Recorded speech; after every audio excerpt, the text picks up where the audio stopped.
अकलेरा क्षेत्र के ल्हास में श्रीमद् भागवत कथा का चौथा दिन।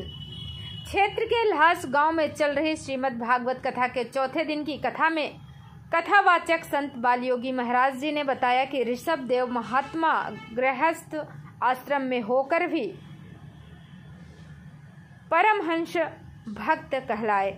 उधर जड़ भरत साधा जीवन जीकर परमहंस कहलाए। इससे हमको शिक्षा लेनी होगी कि गृहस्थ जीवन भक्ति में बाधक नहीं है।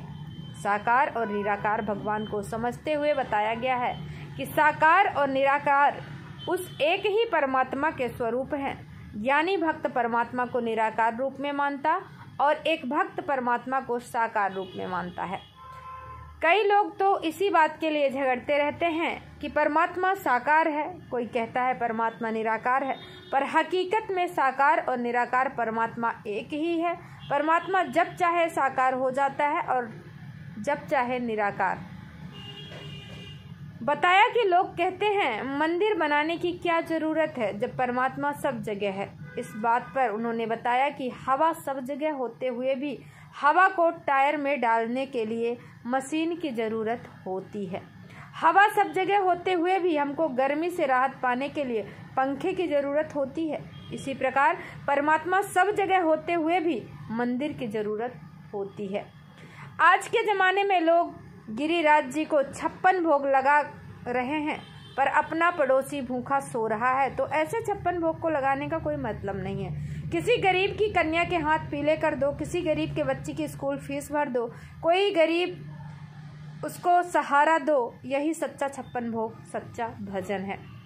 बताया परमात्मा के हम पर बहुत सारे उपकार हैं। वह हमको रोजाना जगाता है, समय से हमारी आंखें खोलता है।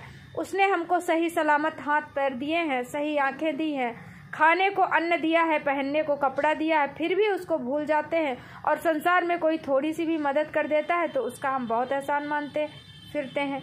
परमात्मा का एहसान क्यों नहीं मानते। कथा के बीच में गाएं भजन, अगर नाथ देखोगे अवगुण हमारे, तो हम कैसे भव से लगेंगे किनारे। वह तूने मुझको दाता बहुत कुछ दिया है, तेरा शुक्रिया है, तेरा शुक्रिया है। श्रोता मंत्र मुग्ध हो गए, भाव विभोर हो गए। इससे पहले कथा के आरंभ में मुख्य जजमान प्रकाश चंद मीना ने पत्नी मोतियाबाई के साथ भागवत की पूजा अर्चना की। अकलेरा से हमारे संवाददाता योगेंद्र कुमार मीना की रिपोर्ट।